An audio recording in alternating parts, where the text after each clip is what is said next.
지금의 아파트 문화를 만들 수가 없습니다. 그러니까 우리나라에 어떻게 보면 금의 환영을 했다고 할까요?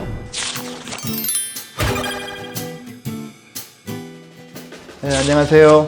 저는 이제 연구원에서 연구하는 사람이고요. 분야는 물을 연구하는 사람입니다. 일명 이제 물박사죠. 최정수라고 합니다. 반갑습니다. 지금 저희들은 굉장히 그 분위기 있는 한옥에 왔는데요. 이제 막상 여기로 오니까 어떤 느낌이 드는가 하면 건축학개론에 어디 수지가 나타날 것 같은 그런 생각입니다. 이걸 쭉 둘러보면 이제 한옥은 참 이쁜 건물입니다. 전 세계에서 이제 비슷한 예를 찾을 수 없을 정도로 굉장히 이쁜 건물인데, 또 한편으로 어떤 생각이 드는가 하면 이 이쁜 건물이 왜 2층 건물은 없을까 하는 생각이 간혹 들 때가 있거든요.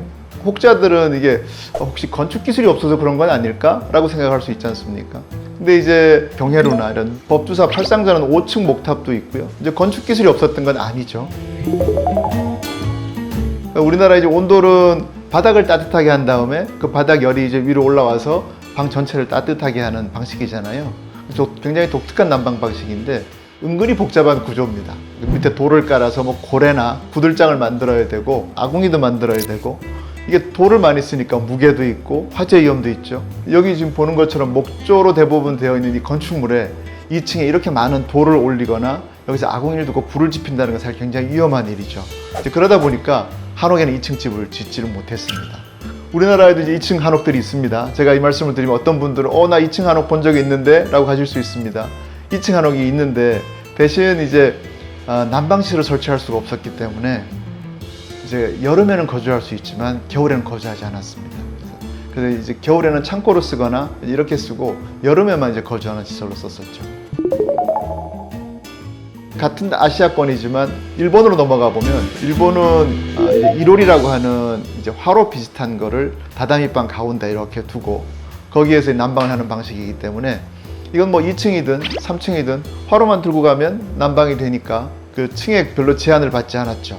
유럽으로 넘어가도 여건은 비슷하죠. 2층이나 3층 이렇게 굉장히 오래된 중세 건축물들을 볼 수 있는데, 그 이유는 이제 유럽도 비슷하게 벽에 난로만 설치하면 되는 구조니까 뭐 층에 큰 구애 없이 이제 옮겨 다닐 수가 있죠. 시대가 지나면서 과거에는 전통적인 온돌 방식도 조금씩 바뀌었죠. 이제 온수 보일러 형태로 바뀌었는데, 과거에 이제 고래나 구들장을 놨던 것들이 이제 온수 파이프나 보일러가 대신하는 구조로 바뀌었죠. 우리는 이제 그 무게나 화재 위험 때문에 2층에도 설치를 못했었는데, 지금은 온수 보일러로 바뀌면서부터는 아무리 고층의 건물도 이제 온수 보일러를 사용하고 있지 않습니까? 온돌은 굉장히 이제 독특하고도 아주 효율적인 난방 방식인데, 이제 온수 보일러를 생각해 보면 온돌이 우리나라 거니까 온수 보일러도 대한민국 사람이 만들었겠구나 이렇게 생각할 수 있는데, 사실 온수 보일러는 대한민국 사람이 만들지 않고 이제 파란 눈에 미국 건축가가 만들었습니다. 1917년쯤 되는데요. 이제 일본이 이제 그때 굉장히 성장기에 있었죠. 그래서 일본 동경에 제국 호텔이라는 굉장히 큰 호텔을 짓기로 하면서 좀 세계에서 유명한 건축가를 모셔오자. 그때 당시에 가장 세계에서 유명한 건축가가 바로 프랭크 라이트라는 사람이었었고, 이 사람을 이제 일본으로 모셔오죠. 그 설계나 이런 과정에 일본에 계속 머물러야 될 거 아닙니까? 근데 이때가 겨울이었었나 봐요. 일본은 난방이 우리나라처럼 따뜻하지 않으니까 그 외국에 있다가 온 사람이 일본 난방에 잘 적응을 못합니다. 굉장히 추워하니까 조선관이라고 하는 방으로 이제 모셔가죠.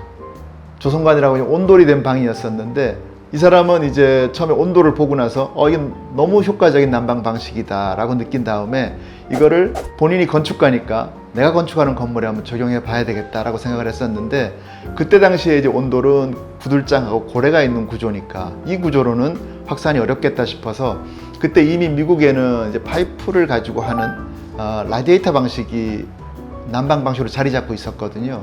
그랬더니 이 사람이 파이프를 바닥에 돌리면 온돌과 같은 효과를 보지 않을까라고 해서 이제 처음으로 온수 보일러, 그러니까 지금의 우리가 쓰고 있는 온돌 형태를 만들게 된 거죠.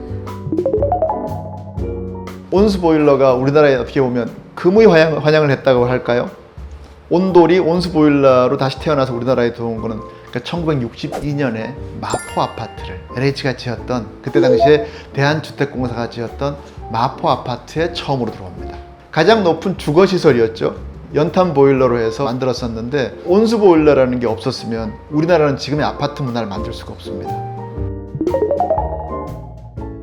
우리는 이제 과거 온돌이 무게나 화재 위험 때문에 2층도 어려웠었는데 지금 온수 보일러가 만들어지면서 수십 층 건물에 대해서 온돌을 누리고 있죠. 그러니까 바닥 난방의 국제 표준은 온돌이 세계 표준이 됐습니다.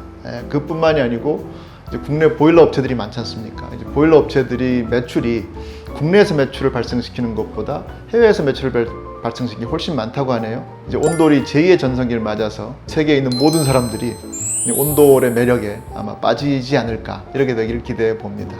네, 이상 최종수였습니다. 감사합니다.